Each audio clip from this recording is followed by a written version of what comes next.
নির্বাচনকে আদৌ সুষ্ঠুভাবে হবে কিনা, পোস্টাল ব্যালটকে কেন্দ্র করে একটা মিথ্যা প্রোপাগান্ডা ছড়ানোর চেষ্টা করছেন এবং এটাকে এমনভাবে ফ্রেমিং করানোর চেষ্টা করছেন যেখানে আসলে ভোট কারচুপি হচ্ছে। এই সরকারকে এই জন্যই বসানো হয়েছে যাতে তারা সংস্কারটা করে। তারা যদি আজকে সংস্কারের পক্ষে কথা না বলে, বরং সেটাই হচ্ছে এই জনগণের যে ম্যান্ডেট ছিল সেই ম্যান্ডেটের সাথে গাদ্দারি করা, সেই ম্যান্ডেটের সাথে আজকে প্রতারণা করা। যদি আমরা এবারও ব্যর্থ হই তাহলে আমাদের যে জুলাইতে আমাদের যেই শহীদরা ছিল তাদের আত্মত্যাগ ব্যর্থ হবে, যে আহতরা ছিল, আমাদের যে সংগ্রাম ছিল সেই সংগ্রাম ব্যর্থ হবে। যে আমরা কখনো আসলে লড়াইকে ব্যর্থ হইতে দিব না, আমরা আমাদের জায়গায় সচেষ্ট থাকবো, সজাগ থাকবো। আচ্ছা, নির্বাচনের এখন পর্যন্ত যতটুকু পরিবেশ দেখা গেছে, নির্বাচনকে আসলে খুব বেশি শান্তিপূর্ণভাবে নির্বাচন হবে এটা বলার উপায় খুব একটা বেশি নাই। আমরা আজকেও দেখেছি যে নির্বাচন কমিশনের সামনে একজন বিএনপির প্রার্থীর বিরুদ্ধে যখন আপিল করা হয়েছে তখন ওই প্রার্থীর সমর্থকরা ইসির সামনেই তাকে মারধর করে তাকে বের করে দিয়েছে এবং আমরা দেখেছি যে পুলিশ সেখানে নীরব ভূমিকায় দাঁড়িয়ে আছে। এর আগে আমরা দেখেছি যে যারা বিএনপির বাহিরে যারা, তাদের প্রার্থিতাগুলো বাতিল করা হয়েছে অনেক, মানে একটা পার্সেন্টেজ হিসাব করলে অনেক বেশি। এবং বিএনপির যে বিদ্রোহী প্রার্থীরা আছে তাদের একটা বড় অংশ প্রার্থিতা বাতিল করা হয়েছে। কিন্তু বিএনপির যারা দলীয় মনোনয়নে যারা প্রার্থী হয়েছেন তাদের ক্ষেত্রে এই হারটা খুবই কম এবং অনেকের বিরুদ্ধে সুস্পষ্ট অভিযোগ থাকার পরেও আমরা দেখেছি যে সিলেটে একই আসনে দুইজন প্রার্থীর ডুয়েল সিটিজেনশিপের অভিযোগ দেখিয়ে একজনেরটা বাতিল করা হয়েছে, আরেকজনকে বলা হয়েছে এমন একটি কম্প্রোমাইজিং জায়গায় যে যেহেতু আজকে বন্ধ এই জন্য আমরা এই ডিসিশনটা এখনও নেইনি। তো এই ধরনের পক্ষপাতিত্বমূলক যে সিদ্ধান্তগুলো যেগুলো আমরা ইসির কাছ থেকে দেখছি, এগুলো আসলে সুষ্ঠু নির্বাচনের যে সম্ভাবনা সেটাকে অনেক বেশি কমিয়ে দিচ্ছে। একই সাথে আমরা দেখতে পাচ্ছি যে একটি রাজনৈতিক দল, বিশেষ করে বিএনপির যারা অ্যাক্টিভিস্ট এবং বিএনপি যারা আছেন, তারা যে পোস্টাল ব্যালটকে কেন্দ্র করে একটা মিথ্যা প্রোপাগান্ডা ছড়ানোর চেষ্টা করছেন এবং এটাকে এমনভাবে ফ্রেমিং করানোর চেষ্টা করছেন যেখানে আসলে ভোট কারচুপি হচ্ছে।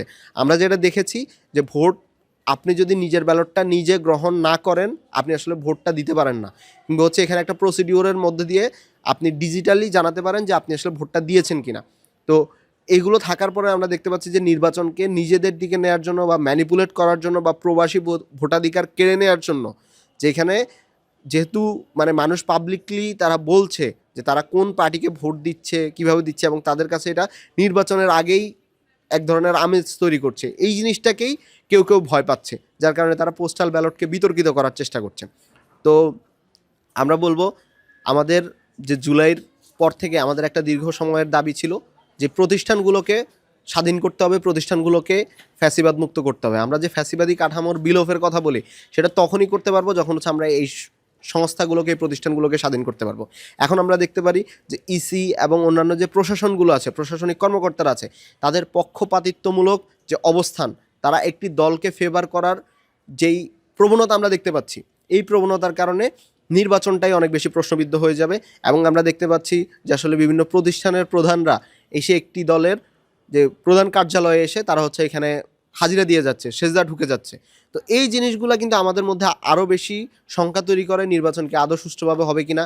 যদি ওই দলের প্রধানের কোনো একটা এজেন্সির সাথে, কোনো একটি প্রতিষ্ঠানের সাথে প্রধানের সাথে দেখা করতে হয়, তিনি নিজে যাবেন ওই প্রতিষ্ঠানে গিয়ে, একটা সাধারণ মানুষ যেভাবে ওই প্রতিষ্ঠানে গিয়ে দেখা করে আসে সেভাবে আসবে, অথবা একটা নির্দিষ্ট ডেকোরাম মেনটেন করে ওই প্রতিষ্ঠান সেখানে আসবে যদি নিরাপত্তার সংখ্যা থেকে থাকে। কিন্তু এগুলো কোনো কিছুই মেনটেন করা হচ্ছে না। তো আমাদের আশঙ্কার জায়গা যে নির্বাচনকালীন পরিস্থিতি যত ঘনীভূত হবে তত এই ধরনের পক্ষপাতমূলক অবস্থান হয়তো আরও বেশি স্পষ্ট হতে থাকবে, যেটা আমাদের জন্য অনেক বেশি আশঙ্কার।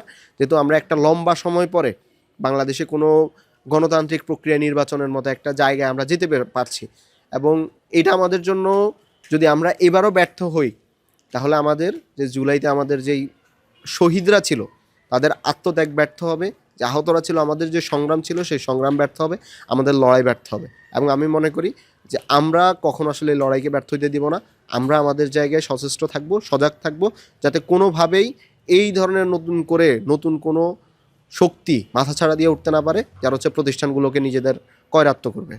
এই সরকারের যদি আমি বলি, এই সরকারকে 3টা কারণে ম্যান্ডেট দেওয়া হয়েছে। তার প্রথমটা বিচার, দ্বিতীয়টা সংস্কার, এবং তৃতীয়টা নির্বাচন।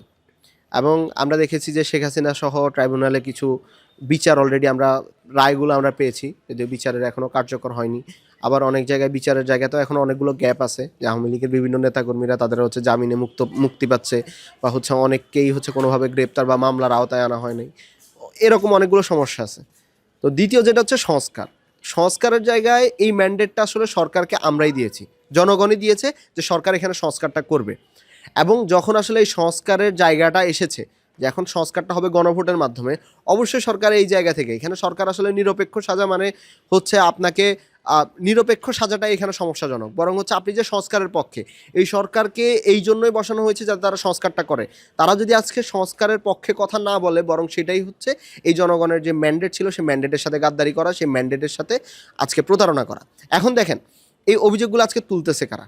এই অভিযোগগুলো তুলছে তারাই যারা আসলে সংস্কার চাচ্ছে না, যারা আজকে সংস্কারের বিপক্ষে অবস্থান নিচ্ছে, যারা আজকে বাধ্য হয়ে প্রেস ব্রিফিংয়ে হ্যাঁ ভোটের কথা বলছে কিন্তু ভিতরে তৃণমূল দিয়ে এখনও না ভোটের ক্যাম্পেইন চালিয়ে যাচ্ছে, যারা হচ্ছে এই সরকারকেই স্বীকার করে না, এই সংস্কারকেই স্বীকার করে না, তারাই কিন্তু এগুলো বলে যাচ্ছে। আমরা এখনও দেখতে পাচ্ছি যে পতিত ফ্যাসিস্টরা তারা এখনও মানে বারবার এই প্রশ্নগুলো তুলছে যে না ভোটের পক্ষে ক্যাম্পেইন কেন কেন হ্যাঁ ভোটের পক্ষে ক্যাম্পেইন করছে। আপনি দেখবেন আওয়ামী লীগের অনেক অ্যাক্টিভ হয়েছে যে কেন সরকার এটার জন্য হ্যাঁ ভোটের ক্যাম্পেইনটা করছে।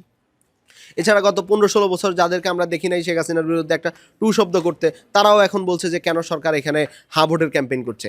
আমার কাছে একদম পরিষ্কার এই জায়গাটা যে সরকারকে আমরা এই জন্যই লেজিটিমেসি দিয়েছি, এই জন্যই লেজিটিমেসি পেয়েছে যে সে সংস্কারটা আসলে করবে। এখন যখন সংস্কারের এরকম সুযোগ এসেছে, জনগণকে এই সংস্কারের পক্ষে দাঁড় করানোটাই এই সরকারের দায়িত্ব।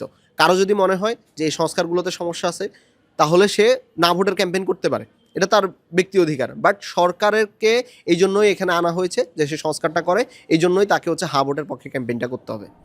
আচ্ছা, এইখানে আসলে আমরা দেখেছি যে বাংলাদেশে কিছুদিন পূর্বে একদম প্রকাশ্যে শরীফ ওসমান হাদী ভাইকে শহীদ করা হয়েছে গুলি করে।